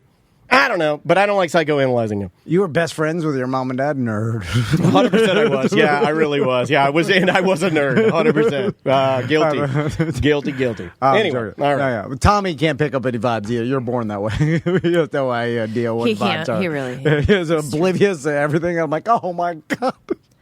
He is so oblivious. I told him to turn off, I left rice cooking yesterday. Which was dangerous, by the way. Because I didn't have any beans. Hold on. This is the start of every poor person's favorite joke. I left my rice cooking yesterday because I ran out of beans. Yeah, I needed beans and tortillas to make some burritos. There were frozen tortillas. I hate frozen everything. Do you freeze your bread? Don't freeze your bread. Yeah. Don't be that. Bread, bagels, no. I hate it. Don't freeze any bread. I hate everything frozen. It ruins it. No, it doesn't. You just have to leave it out for a little bit. Then it's wet. Then you toast it and you can taste the dried water on the bread. You can't taste the dried water in the bread? She's like, there's a bunch of frozen tortillas. I'm like, I hate it. But I get out as a block. Trying to chisel them out with a goddamn butter knife. And then they stick to each other. Yeah. And then I'm like, God, I separate them with wax paper. I'm like, this is stupid. Before I put them in the freezer. Anyway. The thing is, if you buy them at Costco, you get like 40 of them. Yeah, they don't let you buy small. For like $5. I know. So I'm like, all right, I put on the rice. Crystal's out showing houses. And I'm like, all right, I'm going to run to Publix. So I go into the playroom, and both boys are on playing Roblox. And they're on their computers. And I'm like, hey, stop playing. Listen. And they're like, what happened? And I'm like, what's the house on fire? I'm like, I'm leaving, but I'm leaving rice cooking. And I set an alarm, but at 7:13... Like, you guys have to go turn off the, I don't know, like a start a fire. Off whatever it is. I don't know. You got to do something when the alarm goes off. I'm like, turn off the stove and move the pot off the stove. They're like, okay. And I'm like, all right. So what did I just say? Oh, you made him repeat it back. Nice. Oh, yeah. Because my Crystal does that to me. Because I know they weren't listening the first time. God, my dad used to make him do that at Wendy's in the drive-thru, and I'm like, I'd slink down. I'm like, don't make him repeat it. Don't make him repeat it. Anyway, so I'm at Publix or whatever. I look at 7:13. So immediately I start calling Max, Tommy, straight voicemail. Well, you got to log on Roblox and jump in the chat room as your character and be like, hey, what are you guys doing? What old men are in here? What old men? Hey, stop talking to these old men that are trying to share porno with you and turn off the goddamn rice. It's already on fire right now. Yeah, could you guys interrupt the porno you're watching with that old man to turn the rice off? Babies are not watching that stuff. All right. So me and Crystal started watching a documentary last night called The Dark Wizard. Do you want to be stressed out right before bed? Also, watch The Dark Wizard. Also, it's amazing that Tom can find his favorite form of digital entertainment, which is, and it's highly specific, documentaries on wacko climbers. He watches a lot of. He'll come in every day with a new one. He's like, I watched another one last night. They are getting crazier. Yeah. So this is a 4-part docuseries on HBO about a rock, basically a free solo and bass jumper called Dean Potter. So his name's Dean Potter, and he basically started rock climbing and then started pushing the limits, started free soloing. This is before Alex Honnold. This is kind of what inspired Alex Honnold to even do this. Really? And he was like the type of guy, you go to Yosemite or national parks, you live in a van, and then all you do is rock climb all the time with a group of other like basically homeless rock climbers that just live in the park. You just live for it. Yeah, and that's all you do. Which is wild. And so this guy apparently, and then throughout the documentary, I'm not going to ruin it for anybody, but you could tell he had some mental issues, and it's really well made. It's an easy watch, and they reference it because he left behind journals. Oh wow! That basically he journaled all the time. So they go through his journals and like kind of progress of what he's doing, and so his only therapy, and this is bizarre, but I can understand it. His only therapy that mental health wise to him was like pushing the limit to risking his life, so that like eventually getting to the point where any false move could be certain death, right? And he liked being in that situation for sometimes long hours. Does he describe like the feeling? It's just total said focus. that it's total clarity. Like it's complete focus on this and like a clear mind. There's nothing else coming in. Because anything else that could come in to distract him could kill him. Right. So he is able to get into this like mental focus that I guess was therapeutic for him. But the whole time we're watching it, I'm like, that's not therapy. Yeah. He's not working through anything. He's avoiding all the stuff. It's hard. That's bothering him. It is hard to watch. Therapy is like talking through things and like understanding yourself and doing exercises and using tools. Stepping out of it. Like he's just escaping it. I felt like at least we've only watched 2, I think, right? There's 2 more. 2 episodes, yeah. I thought he was just escaping by doing that. Yeah. You know? Yeah, I'm sure and I don't think that's therapeutic. A professional therapist would be like, hey, this is the same as you using another chemical. A drug. To escape alcohol, drugs, or whatever. Yeah. Like, he's using this as a drug for therapy instead of dealing with the issues that he needed to deal with.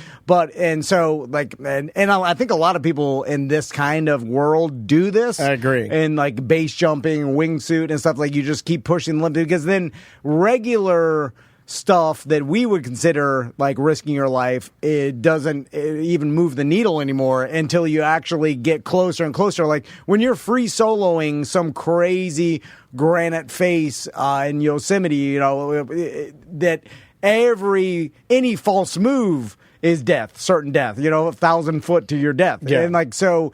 And you know these people, I mean, just to give reference for our show, I mean, Logic Man Andy, who's been on the show, 50 times, that guy, I mean, he progressed, but I wouldn't say he's not risking his life. Dysfunction. Yeah, like he did skydiving real big, highest level of skydiving, then group skydiving and trick skydiving, and he's progressed, but he's very logical, very sane about what his limits and what he can and can't do. And he's talked about that, like he's had many friends die doing the wingsuit stuff, and he's just said like the margin for error is 0. Yeah. So it's such a dangerous thing to do. He told me last time like he was dozens here, of people that he known throughout the years died. Well, last time he was here, and I think it was last time or one of the last times, he was talking about a very good friend of his that I think had just passed doing that, and his answer was he was like, I don't know how I feel about it, and I'm like, that's a good answer. Because obviously these people want to push the limits, and it's what they want to do. But at the same time, you certainly don't want to see your friends get hurt doing something that's, that reckless. Yeah. And I don't even know if you want to call it reckless. It's that dangerous, right? Yes, It's just dangerous. And they do all they can to make sure they do survive. Sure, yeah. But again, it's still a dangerous thing. Any mistake is death. And then and it's not like that with a lot of things. Like, and you could base jump, and there are plenty of base jumpers in this documentary that base jump all the time. You could base jump for 30 years and do it safely. You know what I'm saying? And but when you start proximity flying and you keep pushing it and keep pushing the limits of what has ever been done, and you want to be at forefront. Explain the slack lines he was using. You were telling me. So basically, he started slacklining, and is that what it's called? I thought it was just tightrope walking. Well, tightrope is tight. Slack, there's like a bend in it. There's a bounce in it. Yeah. And so that. And you can move it side to side almost. Yeah. Yeah, it didn't look like it was moving that much, though. They make it as tight as a slack line gets, but I think there's still some give in it, and that's what makes it a slack line. But, I think he's right. Most slackliners, you have a belt on, and then it's attached to the rope behind you, right. The safety belt that keeps you from falling to your death. And then he started doing it without the safety rope, where he'd fall. It was so hard to watch. He'd just grab the rope and swing back around, then stand back up. Now he's between two rock pillars in like Moab or like some place in Yosemite where, again, 500 feet, 800 feet to his death, 100% certain death. You know, he's like above, you know, and he started doing crazy stuff like that where so this leads me to a thing where I used to do nothing like that dangerous at all, but dangerous enough where you're like, hey, there I could screw up and really hurt myself. Sure. And it did provide me with a sensation and a relief after that I now never get. Right. You know what I'm saying? And then like I wonder, prior to kids, maybe you were a little more active in these type of things, you think? Yes, yeah. And then, can you remember the one that maybe gave you the most? Do you have one? Do you have a white? I don't know. I mean, a white whale, or one that you loved the most that maybe you were like, man, that was good. No. It was like maybe rappelling down from the top of the Amway, the Kia Center now, right. And then just be, and it wasn't even that rappelling isn't dangerous, but what made it dangerous. You didn't know what you're doing. I didn't know what I was doing, and some guy that I don't know was like tied the rope, and I just trusted him with my life. And then because if I fell from that distance, definitely die on the field. But so then I was like, when you're holding on to a rope, and you're like, I don't know if this guy tied it right or whatever, and I don't know what I'm doing. I don't know what I'm doing. So, but just that was enough to spike my, I guess, adrenaline and my feeling of being alive, which I like. And I think I kind of comprehend what these guys are saying. And I think most of us never risk. Alex Honnold talks about this, where most humans never risk anything in their day-to-day lives. And he's like, I think more people should take risks, because I think that is ingrained into our human DNA. That guy is so strange to listen to. Yeah, explain. What do you think strange about him? He doesn't look like a human. He doesn't talk or blink or emote or anything like a human being. He doesn't. It's like he's an alien that's wearing human skin, and he's so cold, shark eyes, black behind the eyes. There's just nothing there. I don't see a human quality there. I don't know. I'm with you. When people are enjoying things, I like to see evidence of the enjoyment.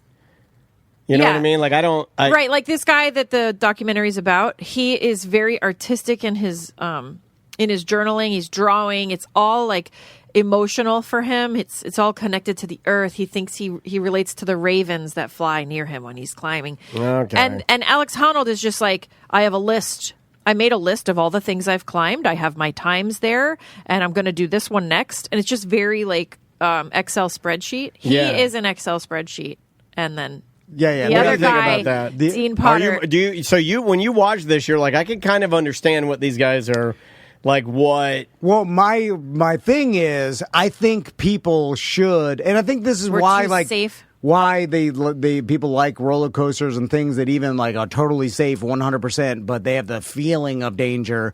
And I think that's you constantly go through it. But I think people should normally put themselves at risk. How much though? How do you determine? I don't know. So for the average driving without a seatbelt. Yeah, the average mom, or out there listening to us, or dad who's listening to this, what would be a good measured? Could you? It's probably different for everybody, but I think no one ever does it at all, and that causes your body to hold anxiety, and because I think we were all there was a time where every human was just by living was at risk of dying all the time. Right. The winter was coming, you could die. You could die from childbirth. 50% of women died childbirth. You could die if you got a cut in your foot. You were always at risk of dying. So we lived like that and evolved for stressful. I don't think it is. I think we're actually now we're too safe. We're more stressed now. I think we're more stressed now to our phone alerting us to things that don't matter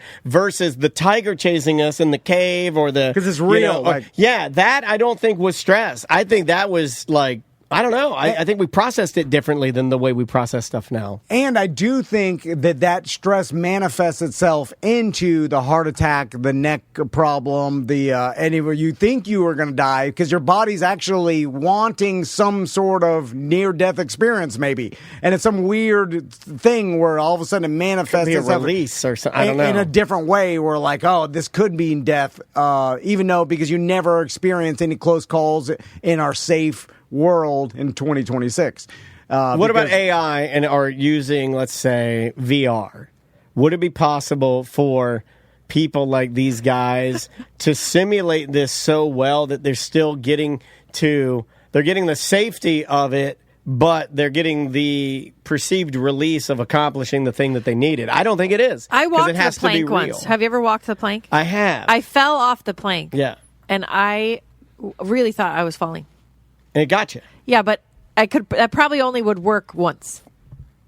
Like it only Right. worked the first time. I agree. It has to be the real. rest, I would, the next time I wouldn't really feel like I was falling. Yeah, so I think don't it's know gotta- that those guys are going to be able to. No, I think it's got to be real. Yeah, those Virtually. guys are no, but I'm saying the general population, everybody, the normal person that just goes to work, lives in a house, nothing ever. What about like a dangerous tough happens. mutter? get Would you chased accept by- that? The one that I don't know. tases you as you crawl under. Does it? Yeah, because I feel like they're kind of going along with this, not going along with this. I see what you're saying, and I think you're correct. There's a trainer that I was listening to, came up in my on my Instagram Reels, where they're talking about how everybody that if you're exercising, like let's say you daily exercise, okay, great, that's great, but you should do, and you're already doing this, you should pick a way to compete. And they're like, everyone that exercises, if you do it like a lot, you should pick a time to compete because it will rewire your brain on your exercise. You'll be actually training for something rather than half-assing it and letting yourself off the hook for stuff. It keeps you accountable. It does, because you need the strength, you need the gains, you need to get better. It forces you to get better. So going along with kind of what you're saying, I see that. So I've been kind of thinking about that. I'm like, okay, that's a good way of thinking. Maisie's been wanting to do one of these silly runs. Let's do one. Just because it'll be it's different. It gives you a focal point. It gives you something to maybe cue in on or something to work towards. And you're really good at that. Like, you've been doing a really good job of doing that. I just wonder if there's any, reasonable way to put yourself in danger that you can get the chemicals from that. But you have to do it so often. Organized sport? It has to be a part of your life. I don't think it has to be that often. Once a year. Get chased by a tiger? Or some sort of thing that's actually dangerous. Because who does anything that's actually dangerous? No one, I ride my scooter around here, and that's probably the most dangerous thing I do. But it doesn't feel dangerous, though. It does not. I got a full face helmet on now, and I feel very confident, and I putt around like nobody's business. But it's the most dangerous thing I do by far. Right. Now, but you could be killed by someone looking at their phone and then just plowing into you. Yes. And so that is something, or at least that you can be killed. So that's what I'm saying. That it's a possibility. So you're telling me I should get a motorcycle? Yes. Yes. I know this is a long way to go. I know this was a long way to go, but that's why he's my boy, because all of that was a setup to play for Andrea so I can get a motorcycle. I saw a couple on a Harley the other day, and it reminded me of you and I riding on a Harley when we were younger, and it kind of made me want to get one. You got moist. Yeah. Fired you up a little bit. Because you know what? When you're in a car looking at motorcycles, you're like, or at least I am, I'm like, oh my God, that's so dangerous. Look how close they are. Oh, I've been they one could just Andrea. fall off. But then when you're on the motorcycle, you're like, this feels great. It's not dangerous. Oh, motorcycles are the best. It's so fun. I've been wanting Andrea to take sexy photos on my scooter and post them online. If Max or Tommy told me, even when they're in their 20s, like, hey, I'm going to ride a motorcycle that I borrowed that I have no idea No, about. absolutely I'm gonna borrow a motorcycle. Start punching them in the face. I don't even know how to This is the first time I've ever even ridden this motorcycle. First time. Yeah, and they're not going to wear helmets. And I'm going to ride it with no helmet down to Key West and drink and drive the whole time. I'd be like, no, hell no. I will come and... It was a massively large bike, too. It was a Victory. It was the Victory Vision. Yeah, with we had our parents didn't even blink. It had the windshield that goes up and down, right? Or no, that was a different one. We borrowed. That was years after you'd already done it. But we were rocking, no helmets, crystals on the back, whatever. Down to the Keys. Oh, Cigarette City. Come on. Yeah. That's. Talk about you could die easily. Oh, so easily. Just in an instant, any wrong I never move. felt like that. So then I wouldn't get the adrenaline burst of feeling like I was in danger because I never felt like I was in danger. I felt it. What an 18-wheeler goes by. Yeah. I'm like, I'm not qualified to do anything. Yeah. That one time we almost stopped for those boiled peanuts. Oh, yeah. That one I did feel danger. I felt scared on that. I remember that He story. fishtailed a little bit on a motorcycle, no helmets, in the rain. And I went, oh, boiled peanuns. Stop. I stomped on the back brake. On the do back, it. Yeah. And we started to get swirly. You did the whole... and then I let off and it get back. And then But can I tell you something? Don't talk about it. I did Don't that. tell anybody You remember the road El Cam in Deltona? Oh, yeah. I did that on one of the intersections on El Cam, riding with my dad back to my house in Deltona. We're riding, and it was wet. And somebody ran a light or something, and I locked up my brake somehow. I did not handle it correctly, and I did the same thing. And I'm going into a slide. Well, we watched you crash one time. Yeah, I did crash. That was crazy. I broke my foot. You went over the My handlebars foot and will everything. never be the same. I just picked my bike back up, picked up the Harley. I did that move. You do the move where you use your back to pick it up. Got back on my bike, didn't say it. Tied my boot as tight as it would go around my swollen ankle. Didn't say a word about it. I was embarrassed. Yeah, man, I was laughing when you fell off. I was like, I'll just cut through this grass. This soft sand. I was like, it was not grass. Right. I thought it was grass. It was not grass. All right. Well, it's the Bart Merrick team. Crystal Van, if you want to buy or sell a house, Crystal is the realtor you should talk to. It's the Bart Merrick team. You know what it is.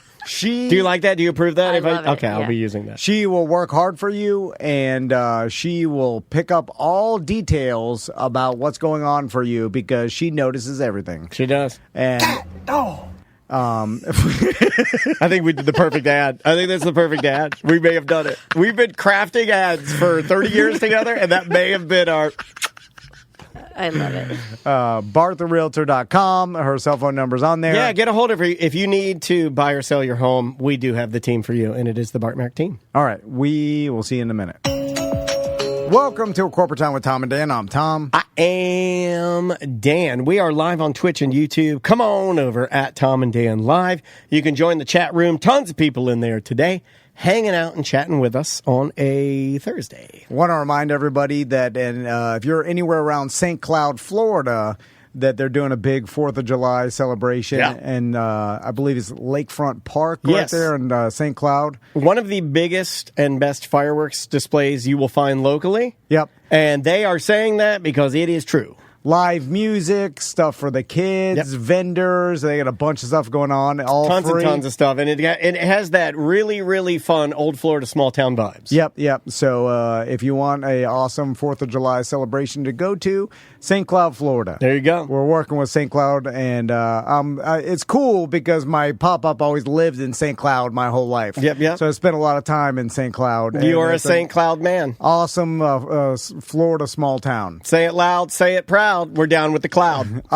So Jackal's I made that hanging up. out- I literally just made that up. Say it good. loud. That's good. Say it proud. We're down with the cloud. St. Cloud Promotions, you hear this? You No, hear this? we're working with them. They're our guys. yeah. I want them to put on the top of the city hall. It should say it loud, say it proud. We're down with the cloud. It should say that. Jackal's hanging out with us today. Hey, How you hello. doing, Jackal? I'm here. I'm good. So I'm seeing if we're gonna hopefully talk to Jolly today because Do you want to talk about how you discovered this? well Because I went through this particular song on this particular album and didn't recognize the voice. I just rolled right through because I was in album mode. Yeah, you're just listening back, and it was kind of the lead up at the beginning of the song. They play samples and stuff. Well, So it's the sublime vibe was always that, especially with like 40 Ounces of Freedom, and then I forget the one after that has the guy with like his teeth knocked out on the cover. But it's like it always sounded like a mixtape. Yeah. It always sounded like somebody was arguably mixing things on a boombox to try and make it sound like lo-fi alternative punk rocky ska. To me. There was always samples in Sublime albums and stuff. And it was a style of music at the time that not only Sublime wasn't the only people doing it. There was a local band here in town that very much did this like mixtape style, the Nature Kids. I don't know if anybody remembers the Nature Kids. I do. Troy and the Nature Kids, namely Troy, would mix the Nature Kids albums himself. and they sounded like glorified mixtapes. All songs would roll into each other. There'd be samples. There'd be prank phone calls. There'd be voice recordings from like a club owner saying like, "You Sublime will never play here again," and then he hangs up, and then they'd use that to intro the song. Yep. And I am a sucker for that style of production. I don't know if that's just my age at 50 now, but I always thought it was super creative. Super duper creative. So Sublime, well, Jacob Knoll, who took over his old man's band, is now obviously touring with the band, but also came out with a new album, new Sublime album called "Till the Sun Explodes." Yep. And they released Ensenada and that self-titled "Till the Sun Explodes" song before, and now they came out with the album last Friday. Okay. And I was excited about it because I was going on my boat trip, so I was listening to the album. I didn't notice Jolly in there either. But it was again. Wait, Jolly's in the Sublime song? So right. Here's a little bit of until Sam told me. Here's Ensenada. Okay, and then I guess the next one they put out was "Until the Sun Explodes." So we got a little bit of that. Yeah. Classic. There you go. Classic Sublime. And I know he gets some criticism because he's like, he's just emulating his dad. And I'm like, that's what we want, though. Yeah. This is a Sublime album. We want him to emulate his dad. In all the songs, damn, I'm so excited that I hear new Sublime songs because I consider them one and the same almost. It's so close to the original. It's still the same band. That it's remarkable, and the fact that it's a son anyway. On one of the tracks, they take a sample from a Kill Tony, and it's Jolly. And I didn't know, I didn't hear it until Sam sent us a group text. He's like, "Hey, you hear Jolly on the Sublime album?" I'm like, "What?" And you want to play? I got it right here. Okay, here is if you're trying to find it, it's track number 12 on the new album, and the track is entitled "The Problem with That Is It Makes Me Stoked," and it's one of those I'll come in and edit that. Yeah, it's going to be one of those weird dub remixes. Where you got Bud in the background laying right. No. Was Bud the drummer? Anyway, old man drummer laying down the dub beat. And then you put the samples in, right? Here are the samples. And then pretty soon Jolly's going to make his appearance here. I'll have to edit that, all right? Edit. Okay, here he comes. It's going to be about right here.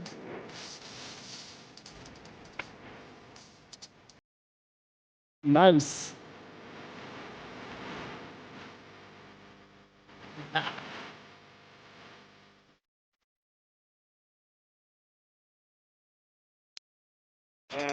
There you go. There he is. There he is. He's on the album. He's immortal. He even got the dub echo where he's I'll die on that hill, man.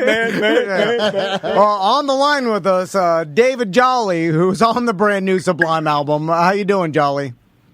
Hey, what's good, Tom? You all right? Well, he's heartbroken because he screamed via group text that should have been him being sampled because that is his favorite band.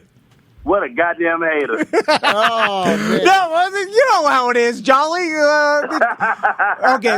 Okay, Jolly, let me ask you this. So first, when when Sam told me, and when I went back and listened, I was like, that is I was super excited for you. Oh, we lost it, dude. We literally lost our minds. But second, because I was talking about this with Daniel, and me and him were like, did Jolly know this was going to be on the album? And I thought he didn't know. No one told him. Right. This went through Kill Tony's people. The Sublime people reached out to whatever the production company of Kill Tony is and said, hey, can I use this as a sample? This is label to label kind of stuff. And then Jolly never knew. Then Daniel was like, maybe he knew. Maybe someone tipped him off hey, they're using you in the new Sublime album. But then I was like, they didn't tell us. And then we assumed, okay, did they contact Jolly? Did they contact Tony? Did they contact Tony's people? How did it come about? Yeah. So tell us. Oh, well, they just use it illegally now. I'm suing Sublime. They don't know it yet, but I need that money, baby. No, well, I forgot the girl name. She's a comedian in Melbourne, and I guess maybe she know one of them, and she asked me Well, they reached out to her, and she reached out to me, and I was like, yeah, I don't care. And I had forgot all about it. Then somebody hit me up the other day like, you know you on the new Sublime album? I'm like, what? Then it's been like a lot of people hitting me up about it. That's pretty cool. Okay, so hold on. The actual answer. You're making Tom real mad now. I would have got the sun tattoo on my chest. You would have got it right around your belly button. And then full Sublime. Yeah, you get a full Sublime tattoo. I'm dressed. I'm dyeing my hair yellow. So you just said that a comedian from Melbourne that you know knows someone close to Sublime and was like, hey, they want to use that on the album, and you're like, I don't care. And then they did it, and that's it. Yeah, basically. I mean, I don't know what I'm supposed to get off of this, but yeah, I mean, I was just happy to make it. That was cool. Hell yeah. It's really cool, David. It's rad, dude. It's so rad that you are, like, now you're baked into Sublime history. Oh, you better believe it. I hope a bunch of them potheads start coming out of the shows. That'd be great. Yeah. Now, there is no way to know, like, for all the people, because this, I don't know how many downloads it's gotten so far, but I imagine a lot, because the band was so iconic for so long. I mean, we're talking, 35 years? I mean, you could say a 40-year band almost at this point. Yeah, almost 40. Yeah, 40 years of the Sublime promotion, and obviously with the amount of shows they're doing is crazy. But and also Jacob Noel said this is probably his last Sublime album. Yeah, he's not even a probably. He's like, look, I did what I did for Dad, and we finished the story, and that's it. Yeah, so you'll have this was the last Sublime album, and that's it. That's why I bought it, because and then a sample of your voice. All artists have been saying things, and they renege on it later, and that's fine.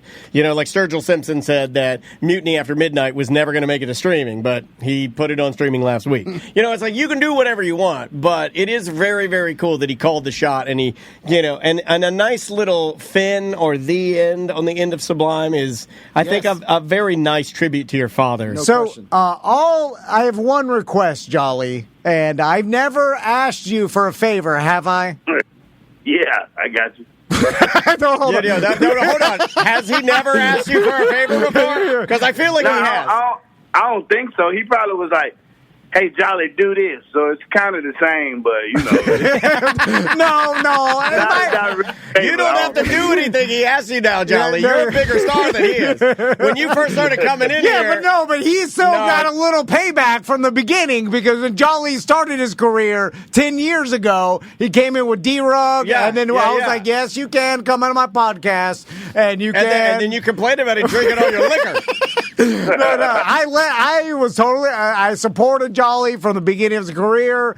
You went and saw him when he came to his homecoming show at the Funny Bone, right? You supported him by coming to the show. No, you represented me. I was there solo. I was representing me. No, when you go, it's Tom and Dan goes. That's it counts as the same. I didn't have any Tom and Dan shirt. I had a regular shirt on. Yeah. It's like I'm kind of there in spirit. Anytime you go somewhere, we had I'm a good time, so you weren't there in spirit. So I got one favor for you, Jolly, and I think, Wait, you're going to do a favor for him? No. I need a favor from Jolly. Okay. And I'm not saying you need to do anything or you need to make any calls. I'm just saying that in the future, if you ever cross paths with Jacob Noel, because that's a possibility. It is. He could come to the mothership. The mothership. I almost called it the starship. That's how much he's in the world. Yeah.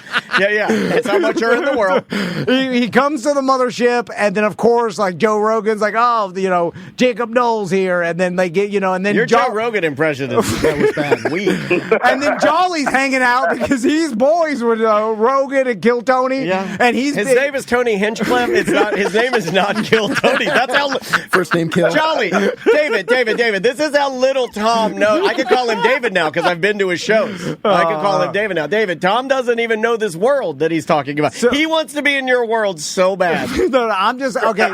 If you're sitting there in the green room, Rogan's there, Tony's there. There you go. Who else would be in the green? Ron White. Yeah, Ron White's there. Shane Gillis. Shane Gillis is there. Theo Vaughn is there. Occasionally. This big ass night, ain't it? yeah. And then, and then you're sitting there, and Jacob Knoll's sitting there, and then could you just mention, this is the only favor, could you be like, hey, a buddy of mine does this really popular podcast in, in a little Florida. town, in a tiny little town, and he's a huge fan. Would you do a really awkward interview? FaceTime video with him, wishing him a happy Father's Day?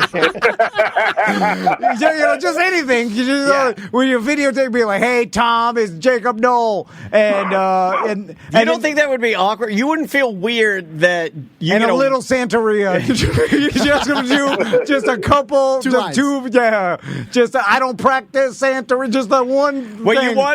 you want Jolly to spend his time with Jacob Knoll in the mothership green room in front of Joe Rogan to be like, hey, do some Santeria to my friend Tom.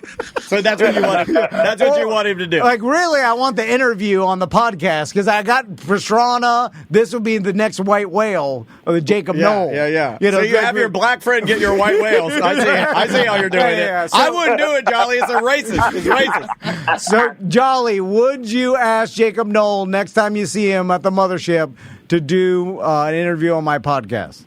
Absolutely. Matter of fact, when I see him, I'm going to say, look here, white man. I'm going to FaceTime my homeboy and you finna interview right here on the spot. That's your only option. Oh, do it live. You're going to hold him at gunpoint. I didn't know he's going to DeAndre Jacob Knoll. That's right there. He'll be like, hey, man, I love your videos. Oh, you love them? Well, do this interview right here. That's a better angle. See, I knew Jolly got my back. Yeah, you know I got your back, Tom. I know. Thank you very much, Jolly. Dude, we're so proud of you, man. We really, really are. You deserve everything you've got. Man, we were just that is such a cool, fun fact of thing. Like, I found that out while I'm celebrating me and my daughter's birthday, and I started cracking up, and I listened to it, and man, we're just so proud of you. And good luck. Good luck with everything, man. So, thank you for the call. Hell yeah. All right, Jolly. Where are you going to be at this weekend? I'm with Cam this weekend. I'm in right now I'm in Denver. I had a show at the Denver Improv last night. Nice. And I'm just gonna chill in Denver today, and I'm gonna fly to Pittsburgh on Friday. There you go. Well, enjoy Pittsburgh. Enjoy what's left of your time in Colorado. Tell Cam we said hi, and thank you, buddy. We appreciate you.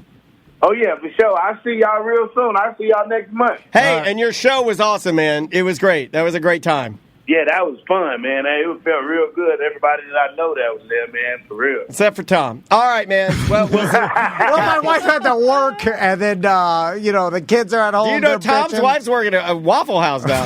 No, she had to go show. She had to show houses, and then what? I was picking Max up from his friend's birthday party. It was something. I probably could have fit in, but it's a long drive out there. International drive. Better when they was downtown. All right, buddy. We'll let you go. We love you, man. All right. Love y'all, too. Y'all have a good one. You too, dude. dude. Wasting that man's time. No, he's fine. Wasting that man's time. That is pretty cool, though. Pretty cool. Super cool. Yeah. It's it always more detached than we thought, which should serve as our lesson to understand that these things are not big deals, and they come together at literally a person in Melbourne did this. It's a whim. Yeah. And I don't mean that disrespectfully. It's just I know by the way he said it that it's a comedian that we don't know of that I'm sure is great, but she's local. She's not national. It does seem like a chance, but maybe nowadays, like everybody just realized, like, we're all people connected, sample everything because, but you would think because Sublime, there's a lot of money in this, and like when there's a lot of money involved, you're worried about lawsuits, and you would think that there would be some sort of like you have to sign off on using a recording, but I guess you could use small samples and I guess get away with it, correct. Right? What's the rule on that? 6 or 7 seconds. Yeah, 7 seconds. Okay, all right. And they call it. It's like, what do they call it? Like a Creative Commons use. Yes, correct. Yeah, so they don't even have to ask you. Especially if it's not like you're using the hook of the song as your hook of the song. You know what I mean? If it's just like what we heard there as a sample of something that he said that's played. Yeah, you don't even need permission. But I always thought you were supposed to do it and be reporting on it. I always thought that, and I could be wrong on this, this would be different in that, like, I wouldn't clear this sample because this is entertainment. This isn't news. Like, if you were going to say, like, hey, this comedian that we know from Orlando is on the new Sublime, and it's amazing to see the trajectory of his career, and then we played it, That's news. But if we use it to elevate our product that's ours that we're going to sell, that's not. That's different. Yeah, so I always thought the 7 seconds that you were using had to be like an educational 7. It couldn't be like Tom and Dan steal the first 7 seconds of the national anthem done by Lee Greenwood or whatever to put in the beginning of our whatever we're selling. You can't do that. The thing about this stuff is you have to be able to prove it in court. Well, that's the thing, and that's why most people in podcast world will say don't use any of it, because all they'll do is take whatever you have down, and then it just becomes a headache, even if later you get it cleared. Why even get to that point? Yeah. Because a lot of times it's bots now and like software. It's not even a human making the decision. And they make a lot of mistakes. Yeah. So they'll just immediately take down your content, and then it's a pain in the ass to get it back up. It's under 7 now. It's under 6 seconds now, SJ's saying. And it's changed a lot. They're always massaging it, always changing it. I like they're like, take off 1 second. Make it 5. What the hell? Well, like SJ fights the copyrights. I see him in there on our channel all the time just because, and most of the time we'll win them because I think we are using it like, hey, did you hear about this? And then we play it. Correct. So, Jackal, let's talk about you worked an event. I did. That based on social media, everybody liked. Yeah. I think you worked the most positive event in American history. Yeah, I saw no polarization to none this. whatsoever. No. It was a 100% everyone for this. Yeah. That's definitive.